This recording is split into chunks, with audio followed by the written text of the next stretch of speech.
Iqbal Memorial কলেজের একাদশ শ্রেণীর প্রিয় শিক্ষার্থীরা, পৌরনীতি ও সুশাসনের, আমি নাজরিন আক্তার, সহকারী অধ্যাপক, রাষ্ট্রবিজ্ঞান বিভাগ। আজ আমি তোমাদের আবার এসেছি আইনের। গত ক্লাসে আইন সম্পর্কে আলোচনা করেছিলাম, আইনের উৎস নিয়ে আমি আলোচনা করেছিলাম। আজকে আমি এরই ধারাবাহিকতায় আইনের যে পরবর্তী বিষয়গুলো আছে, আইনের শ্রেণী বিভাগ এবং মানুষ কেন আইন মেনে চলে এবং আইনের বৈশিষ্ট্য, এই বিষয়গুলো নিয়ে আমি আলোচনা করব। তাহলে আমরা আজকের ক্লাসে আমরা কি জানবো? আজকের ক্লাসে আমরা আইনের বৈশিষ্ট্য এবং আইন কি এটা জানবো। আমরা আরো জানবো আজকের ক্লাসে আইনের শ্রেণী বিভাগ এবং আরো জানবো মানুষ কেন আইন মেনে চলে। তাহলে প্রিয় শিক্ষার্থীরা, আমরা কথা না বাড়িয়ে আমরা আমাদের মূল আলোচনা শুরু করি। প্রিয় শিক্ষার্থীরা, আমি গত ক্লাসে তোমাদের আইন কাকে বলে এই জিনিসটা কি করেছিলাম, আলোচনা করেছি। আমি আজকে আইনের বৈশিষ্ট্য আলোচনা করতে গিয়ে আমি অতি সংক্ষেপে তোমাদের আইন বলতে কি বোঝায় সেটা একটু আলোচনা করব, কারণ ওটা একটু স্মরণ করিয়ে দেওয়ার জন্য তোমাদেরকে। তাহলে আমরা আইন কি বলতে কি বুঝি? আমরা আইন বলতে বুঝি এমন কতগুলো বিধিবিধান, এমন কতগুলো নিয়ম কানুন যেগুলো সার্বভৌম শক্তির অধিকারী অর্থাৎ রাষ্ট্র যে বিধিবিধানগুলো প্রণয়ন করেন, বলবৎ করে এবং যে বিধিবিধানগুলোকে সমাজ সমর্থন করে। খেয়াল করো আমি কি বলছি, সমাজ সমর্থন করে এবং জনগণের কল্যাণের জন্য এটা উপযোগী, সেই বিধিবিধান বা নিয়মের সমষ্টিকে আইন বলে। এবং এটা এমন একটা বিধিবিধান যে বিধানগুলো রাষ্ট্র প্রয়োগ করে এবং এটা নাগরিকদের বাহ্যিক আচার আচরণকে নিয়ন্ত্রণ করে। তাহলে আমরা এতটুকুই জেনেছি আইনের সংজ্ঞা। আইন বলতে আমরা কি বুঝি আমরা এটা আলোচনা করেছিলাম এবং আইন কোত্থেকে এসছে এই কথাটা আলোচনা করেছি। কিন্তু আমি মনে করি একজন শিক্ষক হিসাবে যে আমার স্টুডেন্টদের আইনের বৈশিষ্ট্যগুলো যখন তারা এক নজর দেখবে, তখন তাদের আইন সম্পর্কে ধারণা আরো স্পষ্ট, একেবারে স্বচ্ছ হয়ে যাবে তাদের ধারণাটা। তাহলে আসো, তাহলে আমরা আইনের বৈশিষ্ট্য কি, আমরা কোন বিধিবিধানগুলোকে আইন বলবো।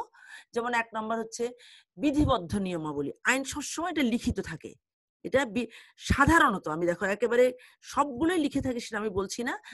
বিধিবদ্ধ নিয়মাবলী অর্থাৎ বিধিবদ্ধ মানে কোনো দলিলে বা কোনো কাগজে এটা লিখিত থাকবে। হ্যাঁ, তাহলে যেটা বিধি, এটাকে বিধিবদ্ধ করা হবে, এই বিধিগুলোকে একটা জায়গায় আবদ্ধ করা হবে, সেই নিয়মগুলিকে বলা হয় আইন। তারপর আমরা দেখেছি এখানে রাষ্ট্র যে আইনগুলো, দেশ পরিচালনার জন্য যে আইনগুলো নিয়ম কানুনগুলো প্রবর্তন করে, সেখানে অবশ্যই সমাজের অনুমোদন লাগে, সমাজ এটাকে সমর্থন করতে হয় এবং পাশাপাশি রাষ্ট্র এটাকে স্বীকৃতি দিতে হয়। কারণ আমি এখানে খুব সংক্ষেপে একটা কথা বলছি, দেখো ছোট আমাদের পৃথিবীতে অনেক কালো আইন হয়েছে, কিন্তু এগুলোকে কিন্তু যেহেতু সমাজ সমর্থন করে নাই, দিনে দিনে সবগুলো কালো আইন কিন্তু বাতিল হয়ে গিয়েছে। যাই হোক, এরপর আসছে 3 নম্বর নাগরিকদের বাহ্যিক আচার আচরণ নিয়ন্ত্রণ করে। অর্থাৎ আইন আমাদের আচরণকে কি করে, নিয়ন্ত্রণ করে। যেমন রাষ্ট্র যদি সিদ্ধান্ত নেয় যে এত তারিখের মধ্যে তোমাকে গ্যাস বিল দিতে হবে, না হলে জরিমানা করতে হবে, রাস্তার কি বাম দিকে গাড়ি না চালিয়ে ডান দিকে চালালে তোমাকে জরিমানা করতে হবে, এইভাবে প্রত্যেকটা ক্ষেত্রে রাষ্ট্র যখন নিয়ম করে দেয়, হ্যাঁ, তখন ইচ্ছে করলো যদি একজন নাগরিকের মনে যদি কোনো কুইচ্ছা থাকে, তাহলেও কিন্তু সে শাস্তির ভয়ে বা জরিমানার ভয়ে কিন্তু সে তার আচরণকে নিয়ন্ত্রণ করে, যেটা সে করতে চেয়েছিল সেটা সে করতে করে না। কেন করে না? কারণ এটা করলে রাষ্ট্রের আইন তাকে শাস্তি দেবে। তাহলে আমরা কি দেখতে পাচ্ছি, নাগরিকদের বাহ্যিক আচার আচরণকে নিয়ন্ত্রণ করে। চতুর্থত আমরা যে বৈশিষ্ট্য দেখতে পাই, আইন কিন্তু অত্যন্ত স্পষ্ট হয়ে থাকে। আইন কি হয়, অত্যন্ত মানে সুস্পষ্ট হয়। কেননা কারণ এটা যদি অস্পষ্ট হয় তাহলে এক একজন এটাকে এক এক রকম ভাবে ব্যাখ্যা দেওয়ার সুযোগ থাকবে। পঞ্চমত হচ্ছে সর্বজনীন। সর্বজনীন বলতে আমরা বুঝি একটা রাষ্ট্র যখন একটা আইন তৈরি করে, এটা জাতি, ধর্ম, বর্ণ, গোত্র, স্ত্রী, পুরুষ, ধনী, গরিব নির্বিশেষে সবার জন্য একই আইন।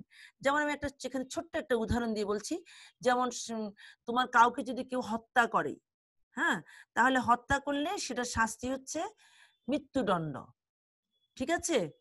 তারপরে অথবা কোনো একটা অর্ডার করা হলো গভর্নমেন্ট, এই অর্ডারটা তুমি যদি টাইমলি যদি না করো তোমাকে কিছু আর্থিক জরিমানা দিতে হবে। হ্যাঁ, এই যে জরিমানাগুলো করা হয় বা এই শাস্তির জন্য এতটুকু শাস্তি, যদি অবৈধ অস্ত্র রাখো এটার জন্য কত বছর জেল হয়, ইত্যাদি নানা রকমের আইন রাষ্ট্র তোমার কি করে, প্রণয়ন করে। কিন্তু এটা বিশেষ কোনো শ্রেণী বা পেশার জন্য নয়, এটা একেবারে জাতি, ধর্ম, বর্ণ, গোত্র, স্ত্রী, পুরুষ, প্রধান শাসক থেকে একেবারে একজন মেহনতি কৃষক পর্যন্ত সবার জন্য আইন সমান। এখানে সর্বজনীন বলতে বোঝাচ্ছে আইন সবার জন্য এবং এটা সবার জন্য সমান। 6 নম্বর আমরা দেখতে পাচ্ছি আইন ভঙ্গ করলে কি পেতে হয়। আমরা সবাই জানি আইন ভঙ্গ করলে শাস্তি পেতে হয়। এরপর আসছে আইনের বৈশিষ্ট্যটা। আইন আরেকটা কাজ করে কি, এটা অবশ্যই ব্যক্তির স্বাধীনতা এবং আমাদের অধিকারকে রক্ষা করে। এই জন্য আইনকে ব্যক্তির স্বাধীনতা এবং অধিকারের রক্ষা কবচ বলা হয়ে থাকে। সর্বশেষ আমরা যেটা দেখতে পাই, আইনের মাধ্যমে আইনের জন্মই হয়েছিল সমাজে শৃঙ্খলা প্রতিষ্ঠার জন্য। আইন প্রতিষ্ঠিত হয়েছে জনগণের কল্যাণের জন্য, তাই না? সমাজ সৃষ্টির প্রথম দিকে কিন্তু আইন ছিল না। তাহলে আইনের জন্মই হয়েছে, মানুষ আইনের প্রয়োজন উপলব্ধি করেছে সমাজে শৃঙ্খলা আনার জন্য, সমাজে সুশাসন প্রতিষ্ঠা করার জন্য, সমাজে ভালো শাসন প্রতিষ্ঠা করার জন্য। তাহলে আইন কি করে? সমাজে শৃঙ্খলা প্রতিষ্ঠা করে, সমাজে সুশাসন প্রতিষ্ঠা করে। এই হচ্ছে আমাদের আইন বলতে আমরা কি। তোমাকে যদি এক নজরে এখন যদি কেউ জিজ্ঞাসা করে আইন কি, তাহলে আমরা বলবো আইন হচ্ছে এমন কতগুলো নিয়ম কানুন যেগুলো সমাজ অনুমোদন করে, যেগুলিকে রাষ্ট্র স্বীকৃতি দেয়, যেটা নাগরিকদের বাহ্যিক আচার আচরণকে নিয়ন্ত্রণ করে, যা সুস্পষ্ট, যা ভঙ্গ করলে শাস্তি পেতে হয়, এটা নাগরিকদের স্বাধীনতা এবং অধিকারের রক্ষা কবচ, এবং এটা সুশাসন প্রতিষ্ঠায়ও সহায়ক। দেখো তোমাদের প্রয়োগমূলক যে প্রশ্ন 3 নাম্বার, সেখানে কিন্তু আইনের বৈশিষ্ট্যটা এভাবে চাইতে পারে। তোমরা এই কারণে বৈশিষ্ট্যগুলো তোমাদের জেনে রাখতে হবে। এরপরে আসো আমরা যেটা দেখতে পাচ্ছি সেটা কেন মানুষ আইন মেনে চলে। মানুষ কেন আইন মেনে চলে, এটা নিয়ে রাষ্ট্রবিজ্ঞানীদের মধ্যে যথেষ্ট তোমার কি রয়েছে, বিতর্ক রয়েছে। একদল রাষ্ট্রবিজ্ঞানী যেমন হবস, বেন্থাম, অস্টিন, এই নামগুলো কিন্তু তোমাদের মনে রাখতে হবে। হ্যাঁ, কারণ এখানে প্রশ্ন হবে। তাহলে হবস, বেন্থাম, অস্টিন, এদের মতে রাষ্ট্র আদেশ দান করে সেটাই আইন, এবং মানুষ শাস্তির ভয়ে রাষ্ট্রের আদেশকে মানুষ অমান্য করে না, এই জন্য মানুষ আইন মেনে চলে। অর্থাৎ এটা সার্বভৌম শক্তি রাষ্ট্রের আদেশ এবং এটা ভঙ্গ করলে শাস্তি পেতে হবে, এজন্য মানুষ আইন মেনে চলে। আর আরেকদল রাষ্ট্রবিজ্ঞানীদের মধ্যে আমরা দেখতে পাচ্ছি জন লক, তারপরে টমাস হিল গ্রিন, ওরা বলছেন যে না, কেবলমাত্র শাস্তির ভয় না, মানুষ আইনের প্রয়োজন সমাজে আছে বলেই, অর্থাৎ যৌক্তিকতার উপলব্ধি থেকে মানুষ আইন মেনে চলে। তাহলে একদল বলছে শাস্তির ভয়ে, আরেক দল বলছেন এটার প্রয়োজন আছে বলে মানুষ আইন মেনে চলে, নিজেদের প্রয়োজনে, নিজেদের স্বার্থে তারা আইন মেনে চলে। দেখা যাচ্ছে যে উভয় মতবাদী হচ্ছে এক পেশে। স্যার হেনরি মেইন নামক একজন বিখ্যাত রাষ্ট্র দার্শনিক, তিনি বলছেন যে উপরে এই যে দুটো মতই চরম এবং এক পেশে। আর অ্যাকচুয়ালি মানুষ আইন মেনে চলে শাস্তির ভয় এবং এটার প্রয়োজন আছে বলে, এই উভয় কারণেই মানুষ আইন মেনে চলে। পরবর্তীতে লর্ড ব্রাইস নামক আরেকজন রাষ্ট্রবিজ্ঞানী, এগুলি কিন্তু সবগুলি তোমাদের ছোট ছোট প্রশ্ন হবে।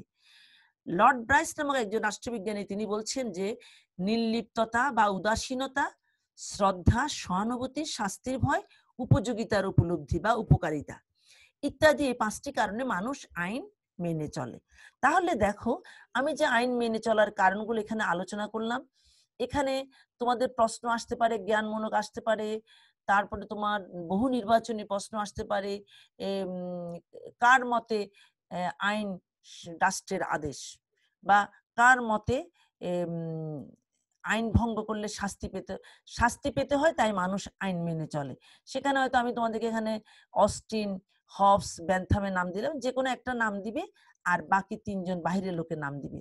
তখন তোমরা তো 3 জনের নামই জানো, বইতে যেটা আছে, তোমরা এটা যদি জেনে থাকো তাহলে তোমরা আনসার করতে পারবে। ঠিক একইভাবে যদি বলা হয় যে এটার উপযোগিতা আছে বলেই মানুষ, আইনের প্রয়োজন আছে বলে মানুষ আইন মেনে চলে, এটা কার উক্তি? তখন তোমাদেরকে টমাস হিল গ্রিন, বা জন লকের মধ্যে যে কোনো একজনের নাম দিয়ে বাকি 3 জন বাহিরের লোকের নাম দিতে পারে। তো তুমি যদি এটা পড়ে থাকো, আমার টিচারের ক্লাস যদি তুমি করে থাকো মনোযোগ দিয়ে, তাহলে তুমি তো আনসার করতে পারবে, তাই না? তাহলে আমরা এইভাবে জানবো। আবার কে দুইটা মতকে চরম বলে বলছেন যে শাস্তির ভয় এবং যৌক্তিকতার উপলব্ধি থেকে মানুষ আইন মেনে চলে? তাহলে এটা হয়তো জ্ঞানমূলক প্রশ্ন আসতে পারে। তোমরা তখন উত্তর লিখবে স্যার হেনরি মেইন এটা মনে করেন। ঠিক আছে? কার মতে এই 5টি কারণ দিয়ে বলতে পারে যে আইন লর্ড ব্রাইসের মতে আইন মেনে চলার কারণগুলো কি কি? অনুধাবনমূলক প্রশ্ন আসতে পারে। তাহলে আমরা লর্ড ব্রাইসের নামটাও জানলাম। তাহলে এই যে আইন মেনে চলার কারণ, আমি একদম সংক্ষেপে বলবো, এগুলি বেশি ব্যাখ্যার আমাদের প্রয়োজন নাই। নির্লিপ্ততা কথাটা হয়তো তোমাদের কাছে কঠিন মনে হতে পারে। নির্লিপ্ততা মানে হচ্ছে উদাসীনতা। সবাই আইন মেনে চলে তাই আমিও আইন মেনে চলি। সবাই আইন মেনে চলে তাই আমরাও আইন মেনে চলি, এই ধরনের একটা উদাসীনতা থেকে মানুষ আইন মেনে চলে। দ্বিতীয়ত শ্রদ্ধা। মানুষ যখন যিনি ক্ষমতায় থাকেন তাকে অবশ্যই মানুষ কি করেন? গণতান্ত্রিক রাষ্ট্রগুলোতে ভালোবেসে তাকে ক্ষমতায় অধিষ্ঠিত করেন, তাই না? তাহলে তার প্রতি শ্রদ্ধা থেকে মানুষ কিন্তু কি করে থাকে? আইন মেনে চলে। তারপরে একটা হচ্ছে সহানুভূতি। এটা তোমার মানে আমরা যদি সরকারের প্রতি সহানুভূতি থেকে জনগণ তোমার কি করে? আইন মেনে চলে। কেন মেনে চলে? অথবা কোনো প্রতিষ্ঠানের আইন যদি আমরা তো আইনটা অ্যাকচুয়ালি একেবারেই তোমার সমাজের ছোটখাটো শিক্ষা প্রতিষ্ঠান থেকে শুরু করে একেবারে আমাদের জাতীয় সংসদ পর্যন্ত এবং যত অফিস আদালত সব জায়গায় কিন্তু তার নিজ নিজ আইন অনুযায়ী চলে, তাই না? তাহলে এখন এই যে একটা সহানুভূতি, আমরা যদি আইন মেনে না চলি তাহলে এই প্রতিষ্ঠান তো চলবে না, এই প্রতিষ্ঠানের ক্ষতি হবে। হ্যাঁ, এই যে একটা সহানুভূতি বোধ থেকে মানুষ কি করে? আইন মেনে চলে। কারণ চতুর্থত হচ্ছে শাস্তির ভয়। আইন ভঙ্গ করলে তোমাকে শাস্তি পেতে হবে, হয় আর্থিক জরিমানা, না হলে দৈহিক ভাবে শাস্তি দিয়ে তোমাকে কারাগারে বন্দী করা হবে। তাহলে এই শাস্তির ভয়ে মানুষ আইন মেনে চলে। পঞ্চমত আমরা যেটা দেখতে পাচ্ছি উপযোগিতার উপলব্ধি, অর্থাৎ উপকারিতা বা প্রয়োজনীয়তা। প্রয়োজনীয়তা অথবা উপকারিতা বা উপযোগিতা শব্দটা যদি বুঝতে কষ্ট হয়, এই জন্য আমি কিন্তু এগুলি যে সিনোনিম ওয়ার্ড বা বাংলা যে সমার্থক শব্দ বলে সেগুলো বলছি। যে এখানে তোমাকে কোনো কোনো বইতে তুমি দেখবে যে প্রয়োজনের উপলব্ধি, কোনো বইতে দেখবে যে উপকারিতা, কোনো বইতে দেখবে যে যৌক্তিকতার উপলব্ধি। ঠিক আছে? তাহলে এই যে মানুষ বুঝে যে আমরা যদি কেউ আইন না মেনে চলি তাহলে আমরা কেউ শান্তিতে থাকতে পারবো না, এই কারণে মানুষ আইন মেনে চলে। তাহলে আমরা আইন কেন মেনে চলে সেটাও আমরা জানলাম। তাহলে এখন আসো আমরা তোমরা এজ এ স্টুডেন্ট, তোমাদের মাত্র তোমরা এসএসসি পাস করে একাদশ শ্রেণীতে ভর্তি হয়েছো, তোমরা সমাজে শুনতে পাও যে শাসনতান্ত্রিক আইন, জাতীয় আইন, আন্তর্জাতিক, আমি এলোমেলো ভাবে বলছি এখন, সরকারি আইন, বেসরকারি আইন, তারপরে লিখিত আইন, অলিখিত আইন, এরকম নামগুলো শুনে তোমরা অনেকটা কনফিউজড হয়ে যাও অনেক সময়। তা আমি জিনিসটা একেবারে বিশদ ব্যাখ্যা সবগুলো এখানে বিস্তারিত আলোচনা করার প্রয়োজন নেই। আধুনিক রাষ্ট্রবিজ্ঞানীগণ, অনেক রাষ্ট্রবিজ্ঞানী আইনের বিভিন্ন রকম শ্রেণীবিভাগ দেখিয়েছেন, তার মধ্যে আধুনিক রাষ্ট্রবিজ্ঞানীগণ সব দিক বিচার বিশ্লেষণ করে তারা আইনের এই শ্রেণীবিন্যাসটা দেখিয়েছে। তারা বলছেন যে পৃথিবীতে দুই ধরনের আইন প্রধানত, একটা হচ্ছে জাতীয় আইন আর একটা হচ্ছে আন্তর্জাতিক আইন। জাতীয় আইন হচ্ছে আমার রাষ্ট্রীয় সীমানার মধ্যে যে আইনগুলি তৈরি হয়, সরকার বা রাষ্ট্র দেশ পরিচালনার জন্য যে আইনগুলি তৈরি করে সেগুলিকে বলা হয় জাতীয় আইন। হ্যাঁ, বা সেক্ষেত্রে আইনগুলো প্রথা থেকে আসতে পারে, দীর্ঘদিনের অভ্যাস থেকে আসতে পারে, এবং ওই দেশের আইনসভা কর্তৃক প্রণীত হতে পারে, এবং সংবিধানের মাধ্যমেও হতে পারে। আর আন্তর্জাতিক আইন বলতে আমরা বুঝি বিশ্ব সমাজে একটি রাষ্ট্রের সাথে আরেকটি রাষ্ট্রের বিভিন্ন স্বার্থ নিয়ে, বিভিন্ন কাজ নিয়ে যে চুক্তিগুলো হয়, যে দলিলগুলো হয়, যে ঘোষণাগুলো হয়ে থাকে এক রাষ্ট্রের সাথে আরেক রাষ্ট্রের, সেগুলিকে তোমার বলা হয় আন্তর্জাতিক আইন। এই আন্তর্জাতিক আইনটা তোমার বিভিন্ন চুক্তি, বিভিন্ন দলিল, বিভিন্ন ঘোষণার মাধ্যমে আন্তর্জাতিক আইন তৈরি করা হয়। এই আইনের মূলত এটার মেইনলি এটা রক্ষণাবেক্ষণ করে থাকে আন্তর্জাতিক সংগঠন জাতিসংঘ। আন্তর্জাতিক আইন নিয়ে আমরা এতটুকু জানবো, আর বাকিগুলি আমাদের তেমন দরকার নাই। ব্যক্তি কেন্দ্রিক আছে, সরকারি আন্তর্জাতিক আছে, যুদ্ধ সংক্রান্ত আইন আছে, নিরপেক্ষতা সংক্রান্ত আইন আছে, এগুলো এত শাস্তি সংক্রান্ত আছে, এগুলো আমাদের অত বিশদ জানার দরকার নাই। এগুলো ডিগ্রির স্টুডেন্টরা একটু বিস্তারিত তারা পড়ে থাকে। যাই হোক, আমরা সরকারি আইন, সরকার বিভিন্ন যে সরকারি প্রতিষ্ঠান বা সরকারি যে আইনগুলো প্রণয়ন করে সেগুলিকে সরকারি আইন বলা হয়। আর বেসরকারি আইন বলতে বিভিন্ন প্রতিষ্ঠান, সমাজে বেসরকারি অনেক প্রতিষ্ঠান আছে, প্রত্যেকটা প্রতিষ্ঠান তাদের নিজস্ব আইন বা ল অনুযায়ী চলে, সেগুলোকে তোমার বেসরকারি আইন বলা হয়। শাসনতান্ত্রিক আইন, শাসনতান্ত্রিক আইন বা সাংবিধানিক আইন, এখানে একটু শাসনতান্ত্রিক দুইবার লেখা হয়ে গেছে, শাসনতান্ত্রিক বা সাংবিধানিক আইন। তাহলে অর্থাৎ সংবিধানকে বলা হয় রাষ্ট্র পরিচালনার মৌলিক আইনের সমষ্টি। তাহলে সংবিধানের মধ্যে যা লেখা আছে সবগুলোই হচ্ছে আইন, এবং এগুলিকে রাষ্ট্রের মৌলিক আইন বলা হয়। এটা কিন্তু তোমাদেরকে জানতে হবে। শাসনতান্ত্রিক আইন বলিতে কি বুঝো, অনুধাবনমূলক প্রশ্ন আসতে পারে। তাহলে সংবিধানের মধ্যে যত রকমের বিধিবিধান আছে সবগুলো হচ্ছে রাষ্ট্র পরিচালনা মৌলিক আইন, এবং এগুলিকে শাসনতান্ত্রিক আইন বলা হয়, এবং এই আইন হচ্ছে রাষ্ট্রের সর্বোচ্চ আইন। এই আইনের ঊর্ধ্বে কোনো আইন নেই। প্রশাসনিক আইন, সরকার দেশ পরিচালনা করার জন্য প্রতিনিয়ত যে আইনগুলো প্রণয়ন করেন সেগুলিকে প্রশাসনিক আইন বলা হয়। ফৌজদারি আইন, ফৌজদারি আইন বলতে তোমার মানুষের হত্যা, খুন, ধর্ষণ, দাঙ্গা হাঙ্গামা ইত্যাদি এর জন্য যে আইনগুলি প্রতিরোধ করার জন্য যে আইনগুলি তৈরি করা হয় সেগুলিকে ফৌজদারি আইন বলা হয়ে থাকে। এরপর আসছে শাসনতান্ত্রিক আইন। আবার দুই রকমের আছে, একটা হচ্ছে লিখিত আইন আর একটা হচ্ছে অলিখিত আইন। লিখিত আইন বলতে আমরা বুঝি যে আইনের অধিকাংশ, এখানে একটা শব্দ আমি উচ্চারণ করছি, অধিকাংশ এক বা একাধিক দলিলে লিখিত থাকে তাকে লিখিত আইন বলা হয়।